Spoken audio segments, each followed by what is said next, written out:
So hello everyone, welcome back once again to Vivek sir tutorials. आज हम आपके सामने एक बार फिर से लेके आ गए हैं एक नया चैप्टर जो कि होने वाला है light.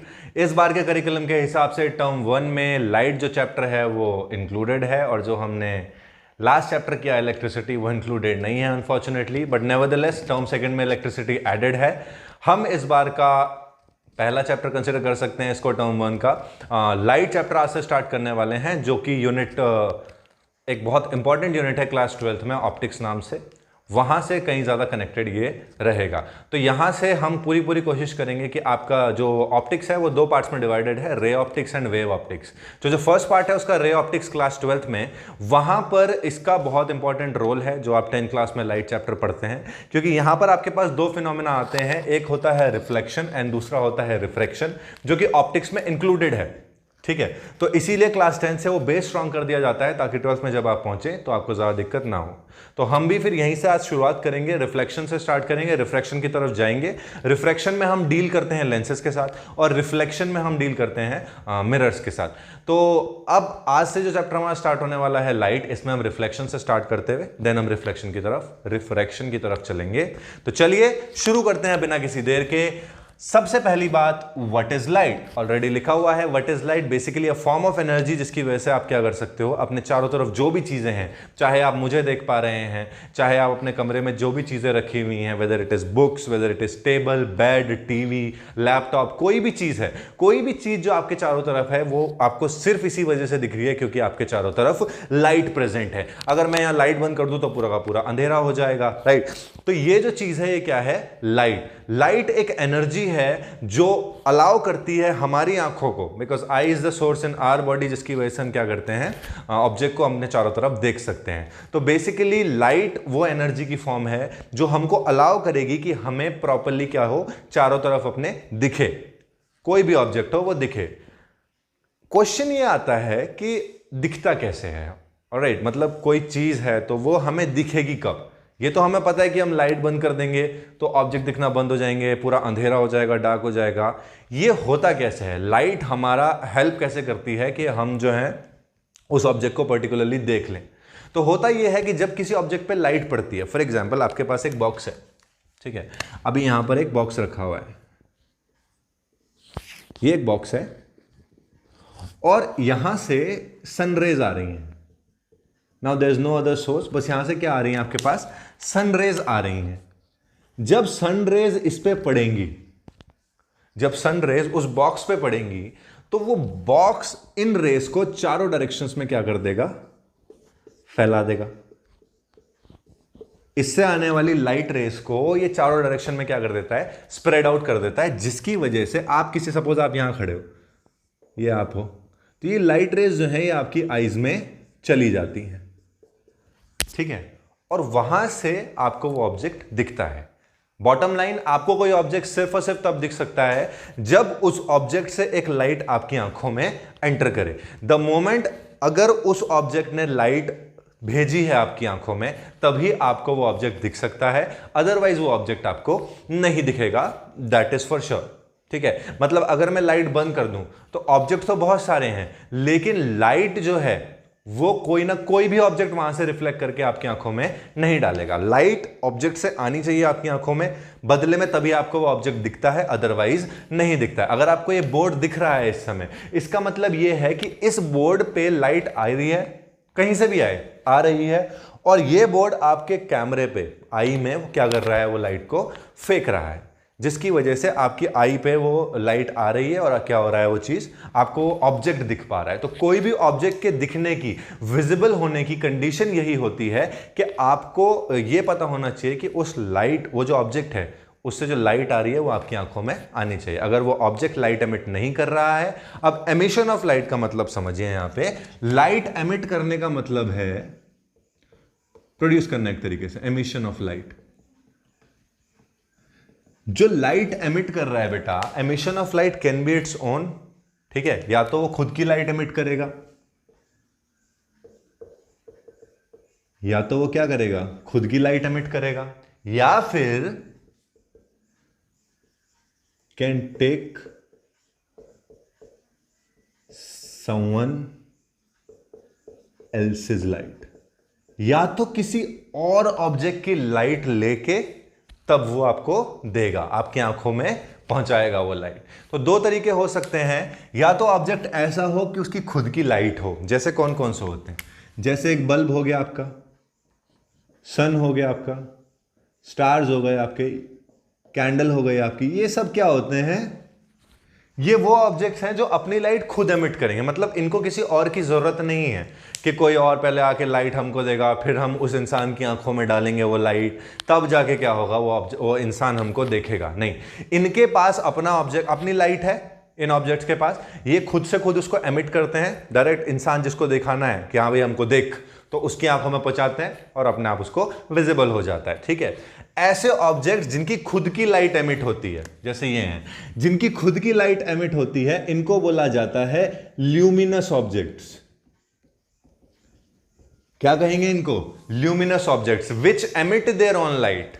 Objects which emit their own light are called luminous objects. जबकि can take someone else's light, मतलब कि वो ऑब्जेक्ट जो दूसरों की लाइट लेते हैं, वो ऑब्जेक्ट जिनके पास खुद की लाइट नहीं होती, एवरी अदर थिंग, टेबल हो गया, ये व्हाइट बोर्ड हो गया, इसकी खुद की लाइट थोड़ी है, आपका मार्कर हो गया जिससे हम लिख रहे हैं, ऑलराइट, ये सारी चीजें क्या हैं बेटा, ये वो हैं जो लाइट लेंगे और तब जाके आपकी आंखों में डालेंगे ताकि वो आपको देख सके, मतलब आप उनको देख सको। ठीक है, ऐसे ऑब्जेक्ट्स को आप बोलते हो नॉन ल्यूमिनस ऑब्जेक्ट्स। तो नॉन ल्यूमिनस डेफिनेशन के हिसाब से कौन हुए? जो अपनी लाइट एमिट खुद नहीं कर सकते और डिपेंडेंट रहते हैं ल्यूमिनस ऑब्जेक्ट्स पे जिनकी खुद की लाइट होती है, सो दैट उनको देखा जा सके। ठीक है, तो उनको आप क्या बोलते हो? नॉन ल्यूमिनस ऑब्जेक्ट्स, यानी कि which emit their own light are luminous, which can not emit their own light and depends on luminous. ठीक है, उसको आप क्या बोलोगे? Non luminous objects. तो यहां तक क्लियर हो गया एमिशन जो होता है लाइट का वो क्यों होता है, लाइट एमिट क्यों होती है, ताकि वो हमारी आंखों में आए और हम उस ऑब्जेक्ट को देख सकें। अनलेस एक ऑब्जेक्ट लाइट एमिट नहीं कर रहा है, चाहे वो खुद से करे चाहे किसी और की लेके करे, अगर वो लाइट एमिट नहीं कर रहा है तो हम कह सकते हैं कि वो ऑब्जेक्ट हमको नहीं दिखेगा। ठीक है, दैट इज दिस, ये चीज पूरी हुई एमिशन ऑफ लाइट की। अच्छा, मैं ये चीज बोल रहा था, जैसे सन से इस बॉक्स पे लाइट आई, लाइट पड़ी, तो जो ये लाइट पड़ी है ये इसको चारों डायरेक्शन में स्कैटर कर रहा है।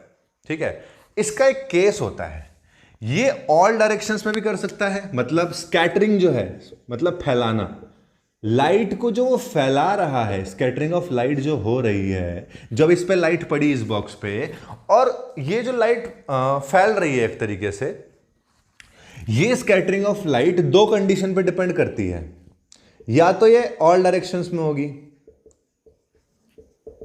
जैसा कि इस बॉक्स के केस में हुआ है, इन ऑल डायरेक्शंस, या फिर ये लाइट एक ही डायरेक्शन में जाएगी, इन वन डायरेक्शन, और इसके लिए होते हैं केस। मतलब ऑल डायरेक्शंस में कब जाएगी और वन डायरेक्शन में कब जाएगी? जब रफ सरफेस होगा, फॉर रफ सरफेस, जब रफ सरफेस होगा तो जब लाइट पड़ेगी तो सारी डायरेक्शंस में जाएगी, जैसे कि एक बॉक्स का सरफेस कैसा है? रफ सरफेस है, तो जो लाइट पड़ के जा रही है वो हर डायरेक्शन में जा रही है। ठीक है, इट इज लाइक कि ये जो बोर्ड है ये एक रफ सरफेस है। अब लाइट जो इस पे पड़ रही है, वहां पे भी कोई खड़ा हुआ होगा तो देख लेगा, वहां पे भी खड़ा होगा देख लेगा, सामने खड़ा होगा देख लेगा। ठीक है, इनफैक्ट इधर इधर वाले खड़े होंगे वो भी देख लेंगे।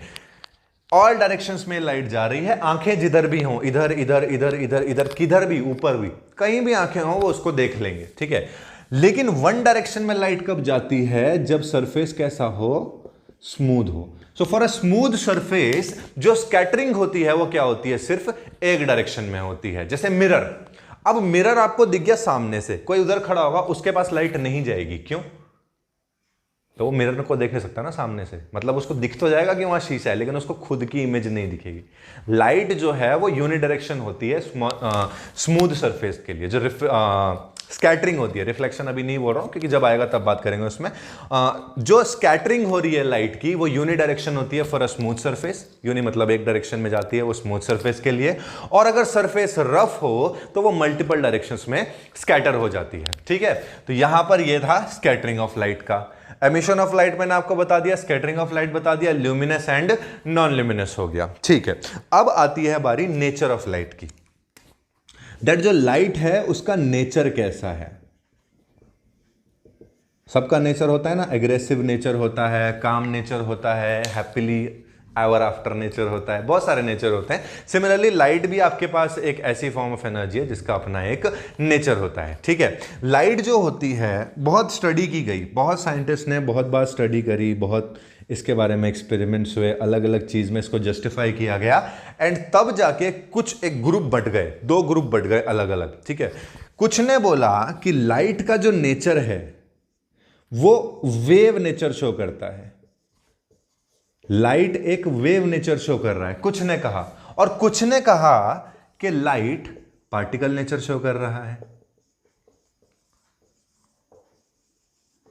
2 नेचर उसके जस्टिफाई हुए कि एक लाइट का पार्टिकल नेचर होता है और एक लाइट का क्या होता है, वेव नेचर होता है, ठीक है। तो फिर डिस्कशन हुआ इस बात पे कि वेव नेचर, पार्टिकल नेचर ये है क्या। तो वेव नेचर के अकॉर्डिंग उनकी थ्योरी के हिसाब से कि लाइट जो होती है इलेक्ट्रोमैग्नेटिक वेव्स, क्या बोलते हैं, ये पूरा 12th से रिलेटेड है, इलेक्ट्रोमैग्नेटिक वेव्स।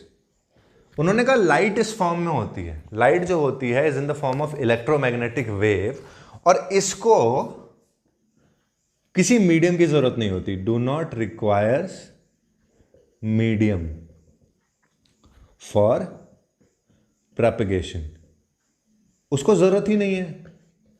प्रोपेगेशन मतलब ट्रैवल करने के लिए। वो कह रहा है, जिन्होंने वेव नेचर दिया, उन्होंने कहा कि लाइट जो है वो इलेक्ट्रोमैग्नेटिक वेव से बनी है। जब आप पढ़ेंगे तो पूरा स्पेक्ट्रम आता है, पूरा स्पेक्ट्रम, विजिबल रीजन होता है, उसमें इंफ्रारेड होता है, ठीक है, रेडियो वेव्स होती हैं, गामा रेज होते हैं, बहुत सारी चीजें होती हैं, वो आप डिटेल में 12th में पढ़ेंगे। फिलहाल लाइट के बारे में वेव नेचर के अकॉर्डिंग उन्होंने ये बोला कि लाइट जो होती है वो इलेक्ट्रोमैग्नेटिक वेव्स से बनी होती है, is kind of an electromagnetic wave. Light is a kind of electromagnetic wave जो क्या कर रही है, एक उसको मीडियम की जरूरत नहीं पड़ती, medium as in solid liquid gas, कुछ जरूरत नहीं है उसको ट्रैवल करने के लिए, उसको अपने प्रोपेगेशन के लिए किसी मीडियम की जरूरत नहीं होती है। ये किसने कहा, वेव नेचर ने कहा। और इन्होंने इसके लिए, इसके प्रूफ करने के लिए, मतलब ऐसा था कि अगर आप कुछ एक्सपेरिमेंट इन्होंने परफॉर्म किए और वहां पे ऐसा बोला गया कि अगर आप इन एक्सपेरिमेंट्स को लाइट का वेव नेचर मान के कंसीडर ना करो तो वो एक्सपेरिमेंट प्रूफ होंगे ही नहीं, मतलब वो एक्सपेरिमेंट जस्टिफाइड नहीं होंगे, उन्होंने कहा। तो इनके पास कुछ एक्सपेरिमेंट हुए, जैसे एक्सपेरिमेंट था डिफ्रैक्शन हो गया, इंटरफेरेंस हो गया, ठीक है, और पोलराइजेशन हो गया। तो ये जो एक्सपेरिमेंट्स थे, ये वो एक्सपेरिमेंट थे जहां लाइट को वेव माना गया था कि लाइट क्या है, एक वेव है, ठीक है। और वेव नेचर के अकॉर्डिंग ही ये एक्सपेरिमेंट जस्टिफाई हुए हैं, जो कि आगे आप पढ़ेंगे 12th क्लास में।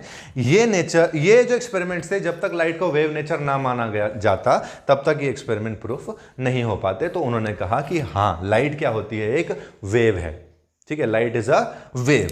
लेकिन पार्टिकल नेचर ने क्या कहा, पार्टिकल नेचर ने कहा कि लाइट जो होती है एक स्मॉल पार्टिकल है, light is a small particle, एक बहुत एलिमेंट्री पार्टिकल है। उस एलिमेंट्री पार्टिकल का नाम भी दिया गया फोटोन।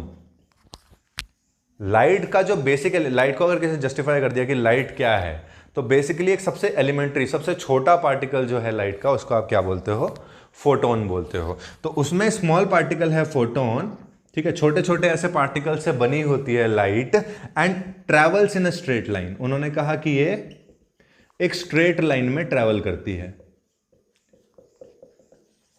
ठीक है। अब इसमें उन्होंने बोला छोटे छोटे पार्टिकल्स हैं लाइट के, जिनको हमने फोटोन बोल दिया, और वो फोटोन सारे के सारे मिला के एक लाइट की रे बनाते हैं, और वो लाइट एक स्ट्रेट लाइन में ट्रैवल करती है। तो वो जो लाइट ट्रैवल कर रही है, उन्होंने यहां पे अपने एक्सपेरिमेंट रख दिए, जैसे रिफ्लेक्शन, और आप क्या पढ़ रहे थे, रिफ्रैक्शन, जो आप इसमें पढ़ेंगे। ऊपर वाले तो डिफ्रैक्शन, इंटरफेरेंस, ये सब आप 12th में पढ़ेंगे, बट रिफ्लेक्शन, रिफ्रैक्शन, ये सब जो है ये आप इसी क्लास में पढ़ेंगे, अभी पढ़ेंगे जब हम चैप्टर कर रहे हैं उसमें।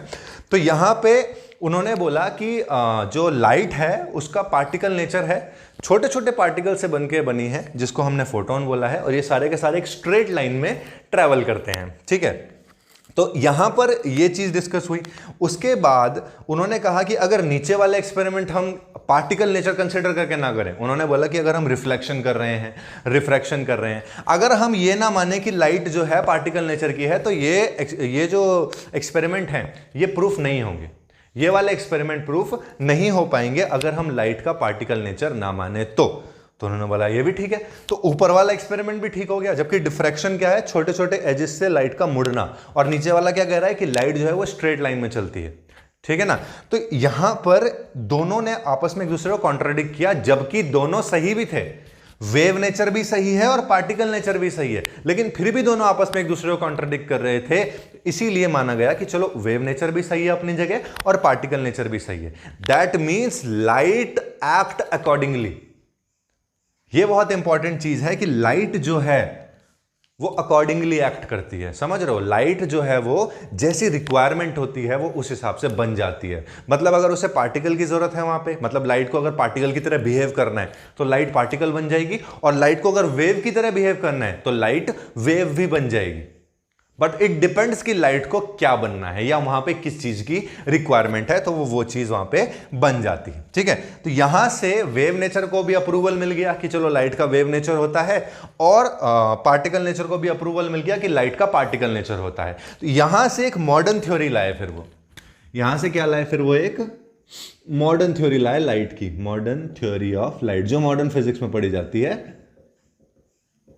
अलग अलग फिजिक्स होती हैं, ठीक है। अभी 10th में तो सिर्फ फिजिक्स है, क्लासिकल फिजिक्स पुरानी वाली, मैकेनिक्स अलग होती है, ठीक है। ऐसे ही क्या होती है, एक मॉडर्न फिजिक्स भी होती है, और इसमें इसका नाम रखा गया quantum theory of light, quantum theory of light. अब क्वांटम थ्योरी के अंदर दोनों को ही एक्सेप्टेंस थी, डुअल नेचर को भी और पार्टिकल नेचर को भी। यानी कि जब भी आपसे पूछा जाए what is quantum theory of light, तो it is the theory of light जहां पर क्या है, दोनों को एक्सेप्ट किया गया है कि लाइट के डुअल नेचर है। मतलब इसके अकॉर्डिंग क्या है, लाइट हैज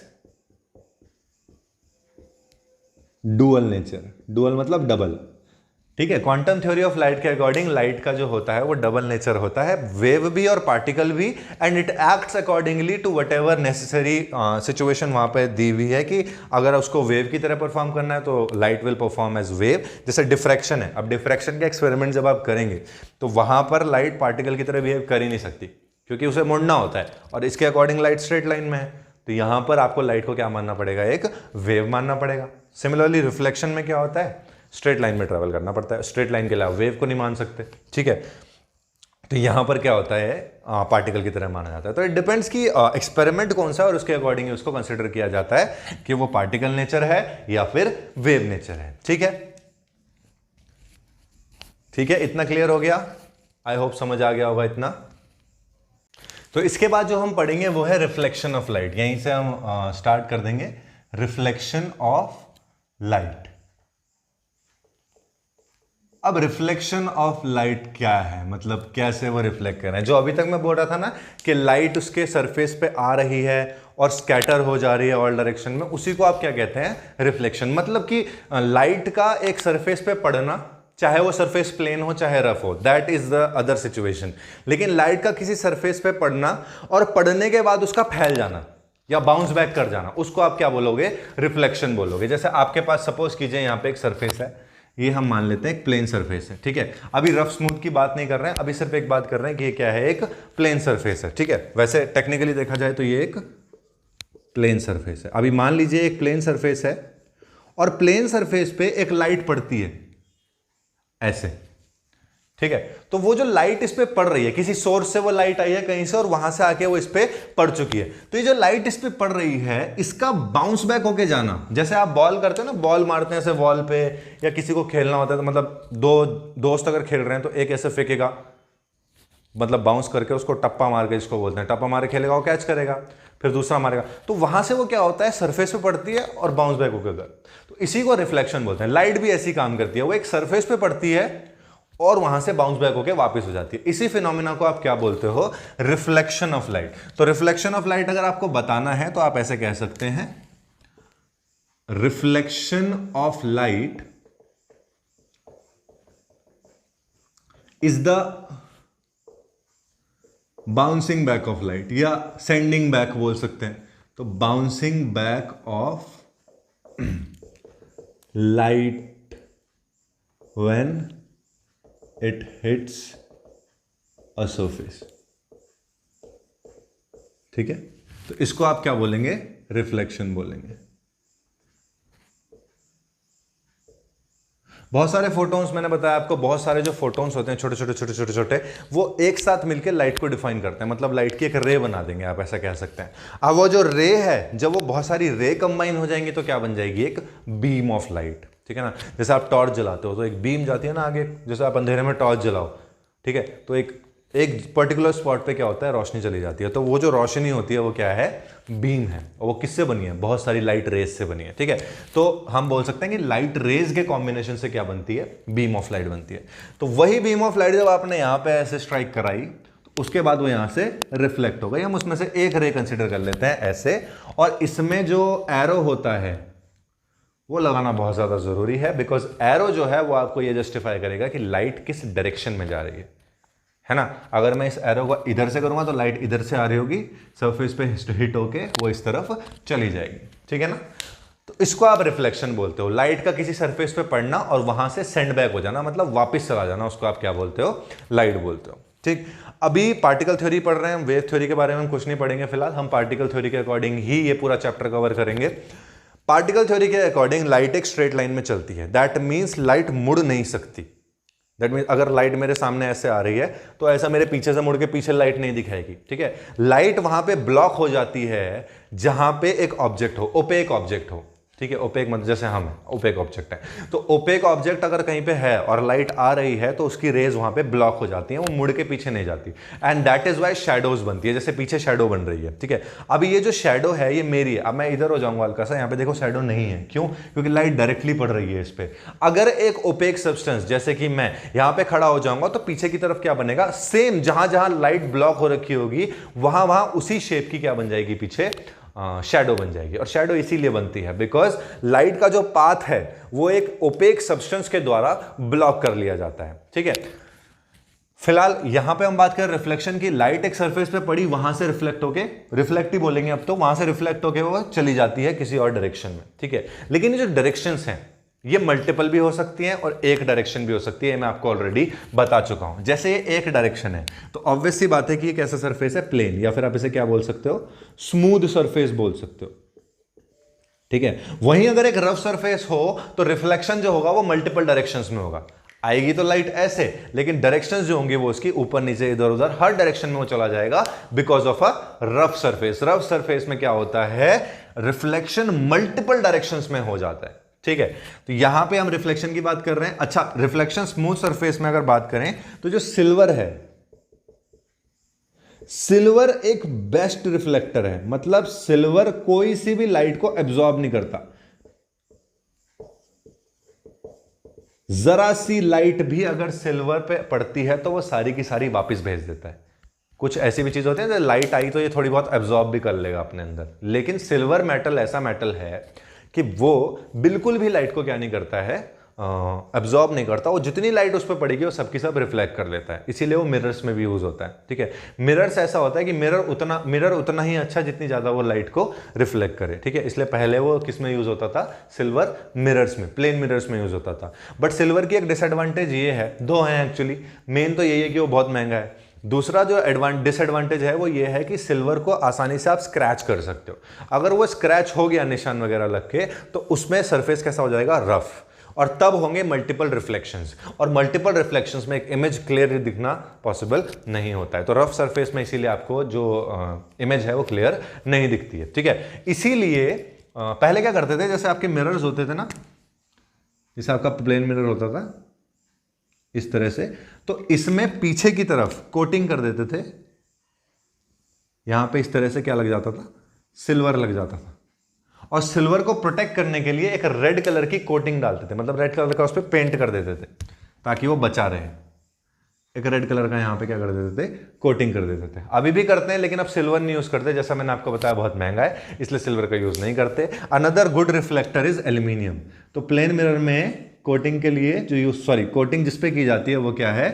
एल्यूमिनियम मेटल है, because aluminium is also good reflector of light. Aluminium से भी लाइट अच्छे से रिफ्लेक्ट हो जाती है, इसलिए मिरर में क्या करते हैं, पीछे एल्यूमिनियम का बेस बनाया, उस पर रेड कलर की कोटिंग करी और सामने से ग्लास लगा दिया, ठीक है, तो वो आसानी से लाइट जो होती है वो रिफ्लेक्ट होती है। जितनी अच्छी तरह से रिफ्लेक्ट होगी उतना ही अच्छी आपको अपनी शक्ल दिखेगी, है ना। तो यहां पर मिरर, अब प्लेन मिरर्स जो होते हैं वो ऐसे होते हैं। खैर आप जो यूज करोगे, मतलब थ्योरेटिकली जो आप आगे नेक्स्ट टॉपिक्स आएंगे उनमें जब यूज करोगे तो इस तरह से मिरर नहीं बनाना है। लैब्स में जैसे रिफ्लेक्शन के लिए मिरर्स होते हैं, स्ट्रेट मिरर्स होते हैं, इस तरह से प्लेन मिरर्स बोला जाता है उनको। है तो ये भी प्लेन मिरर, लेकिन इसको आप बार बार जब आप ड्रॉ करोगे, फिगर बनाओगे, तो इसको बार बार तो नहीं बनाएंगे। तो जो प्लेन मिरर होगा वो कुछ इस तरह से बनाया हुआ होगा, इस तरह से एक लाइन स्ट्रेट, इसकी बैक साइड जो होगी वो ऐसा होगा, डॉटेड लाइंस है, कुछ भी छोटे छोटे लाइंस बोल लो। पीछे वाली जो लाइंस हैं वो रिप्रेजेंट कर रही होंगी क्लोज्ड सरफेस को, कि जो सरफेस क्या है एल्यूमिनियम से क्लोज किया हुआ है उसको वो रिप्रेजेंट कर रहा है। और जो फ्रंट, ये क्या है, इसकी फ्रंट साइड है जहां पे रिफ्लेक्शन होगा, ये फ्रंट साइड है where reflection takes place, reflection takes place, ठीक है। ये आपका क्या है, यहां पे लाइट जो है इस मिरर पे कैसे भी पड़ जाएगी, ऐसे डाल दो, ऐसे डाल दो, ऐसे किसी भी तरीके से आप यहां पे रिफ्लेक्शन कर सकते हैं। वो बैक साइड हो जाएगी इधर वाले की, मतलब प्लेन मिरर को अगर आपको रिप्रेजेंट करना है तो आप इस तरह से इसको रिप्रेजेंट कर सकते हैं, ठीक है। तो यहां पे प्लेन मिरर इस तरह से रिप्रेजेंट हो गया। रिफ्लेक्शन आपने समझ लिया क्या होता है। बेस्ट रिफ्लेक्टर कौन है, सिल्वर, पर लगता कौन है, aluminium. Why? Because that is so expensive, ठीक है ना। और दूसरा वो फटाफट से रफ होने के उसके चांसेस ज्यादा रहते हैं, ठीक है। अच्छा, अब जो बात है, 2-3 टर्म्स हैं, इसके बाद जो आपका नेक्स्ट लेक्चर आएगा उसमें हम लॉज ऑफ रिफ्लेक्शन कवर करेंगे, लेकिन उससे पहले हम थोड़े से उनके बारे में, लॉज ऑफ रिफ्लेक्शन जानने से पहले 2-3 टर्म है, 3 टर्म है एक्चुअली, उनके बारे में जान लेते हैं। 3 टर्म जो वो मेन है वो हैं, एक है इंसिडेंट रे। ये सारी की सारी लॉज, रिफ्लेक्शन जो आपने पढ़ा है इसके लॉज होते हैं, उन लॉज में ये काम आती है। इंसिडेंट रे हो गया, पॉइंट ऑफ इंसिडेंस हो गया, रिफ्लेक्टेड रे हो गया, 3-4 टर्म है एक्चुअली। नॉर्मल हो गया, एक और चीज, नॉर्मल रे नहीं होता, बहुत बार बच्चे गलती कर देते हैं कि नॉर्मल भी रे लिख के आ जाते हैं। इंसिडेंट रे है, रिफ्लेक्टेड भी रे है, लाइट की रे, लेकिन नॉर्मल एक लाइन है बस जो परपेंडिकुलर है। किसके नॉर्मल मतलब क्या होता है मैथ में, परपेंडिकुलर। तो यहां भी नॉर्मल का मतलब क्या है कि वो मिरर के सरफेस के परपेंडिकुलर एक लाइन जा रही है, बस, और कुछ नहीं है। तो यहां पे नॉर्मल हो गया। 2 और होता है, एक होता है एंगल ऑफ इंसिडेंस और एक होता है एंगल ऑफ रिफ्लेक्शन। ये टॉपिक्स हैं जिनके बारे में अभी मैं बता रहा हूं आपको, ये लास्ट टॉपिक है आज का। इसके बाद हम लेक्चर 2 करेंगे, उसमें हम लॉज ऑफ रिफ्लेक्शन के बारे में पढ़ेंगे, ठीक है। तो यहां पर सबसे पहले आता है इंसिडेंट रे। देखिए सरफेस पे जो लाइट आ रही है, ये लाइट है ना, ये लाइट की रे है। सपोज ये सन से आ रही है, मान लो यहां पे एक सन है, सूरज दादा यहां पर हैं, और यहां से एक लाइट रे आ रही है। तो जो लाइट रे आ रही होती है, जो लाइट रे क्या कर रही होगी, आ रही होगी, उसको आप क्या बोलोगे, incident ray. That means this is an incident ray. नाम भी रख सकते हैं आप इसके, अगर आपको रखने हैं तो। ये मान लीजिए ए, ये मान लीजिए ओ, ठीक है। तो ओ ए जो है आपका वो क्या है, ओ ए इज द इंसिडेंट रे, ठीक है। अभी जो जिस पॉइंट पे ये इंसिडेंट रे आई है, लेट्स सपोज ओ पॉइंट है ना, तो ओ इज द पॉइंट जहां पे लाइट रे आके टच हुई है सरफेस पे। सरफेस पे लाइट जहां पे आके टच हो रही होगी उसको बोलेंगे पॉइंट ऑफ इंसिडेंस। ओ जो है वो क्या है, पॉइंट ऑफ इंसिडेंस है। जिस पॉइंट पे आके इंसिडेंट रे टच हुई है सरफेस पे, मिरर मान लो, प्लेन मिरर, प्लेन मिरर पे जिस पॉइंट पे इंसिडेंट रे आई है उसको आप क्या बोलोगे, पॉइंट ऑफ इंसिडेंस। जो रे आ रही है उसको आप क्या बोलोगे, इंसिडेंट रे। इसको लग के जो रे चली गई उसको क्या बोलेंगे, रिफ्लेक्टेड रे। क्या कहेंगे, रिफ्लेक्टेड रे। जो रे इस पे आके लग के रिफ्लेक्ट हो गई, भाग गई, उसको आप क्या बोलोगे, रिफ्लेक्टेड रे। इसको भी डिनोट कर देते हैं, इसको हम डिनोट करते हैं बी से।